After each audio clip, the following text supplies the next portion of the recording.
morning, everyone. My name is Bailey, and I'm going to talk to you guys about student loans and their cost to Americans. Before I begin, I want you to think about what education means to you. For all of us going to college, education is a freedom of promise and an opportunity to build a good life. It's the promise of a better tomorrow, one that holds out hope of hard work, stability, and success. But for millions of Americans, that promise is slipping through our fingers. Let's say you graduate from college, ready to start your career, but discover that your entire paycheck is going to student loans.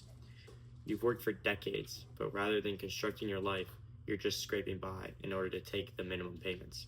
I spoke with Bryce Frankel, a college graduate who said, "It's almost ironic.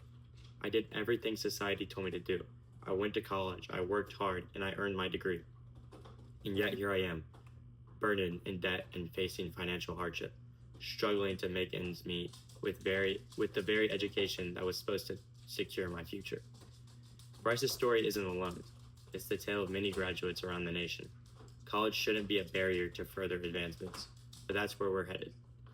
I stand before you today to demonstrate why we have to decrease the student loans and reimagine the way we get borrowers to pay so learning stays in reach of living well. Let's start with facing the facts. The price of college has grown exponentially. Average in-state fees and tuitions at public four-year colleges has risen phenomenally over inflation, reports from the College Board 2023. This is a graph I made from the Pat Research Center in 2024. Using this, I made this graph, but American student loan debt is now around 1.6 trillion, having grown 42% over the past decade alone. And that's just the beginning. The education data incentives say that the average borrower takes about 20 years to repay loans. 20 years of debt, usually putting off home ownership, having kids, or retirement savings.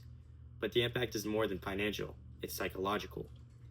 A 2023 U.S. News and World Report describes how students with high debt are much more likely to suffer from anxiety, depression, and even despair. Other assets that students choose loans, and therefore the burden is on their shoulders. But is that the truth? The higher the education costs, the fewer students simply have the option if they want to get a college degree. Loans aren't disposable, they're lifelong for most college students.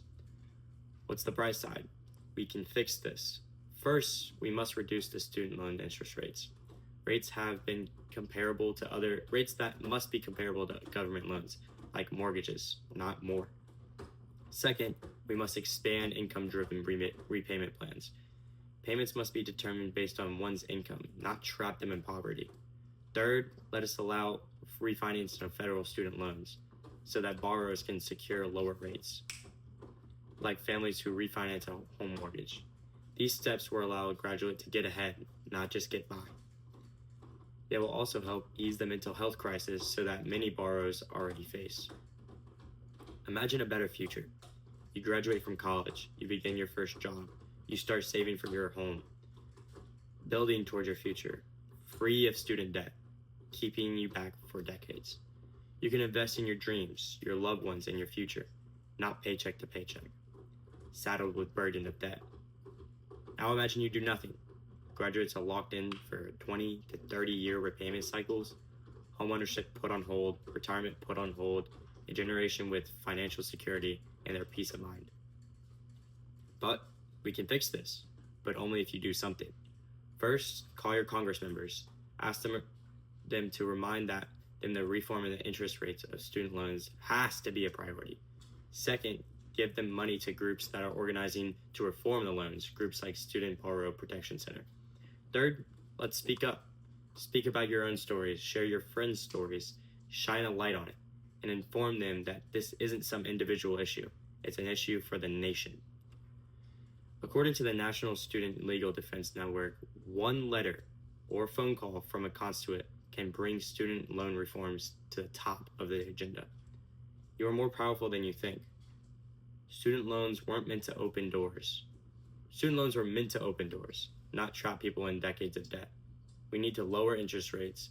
We have to make the repayment reasonable, and we have to defend the future of students and graduates across the country. We have to reform the student loan system because education must be a rising tide, not an anchor that holds us back. Thank you and have a great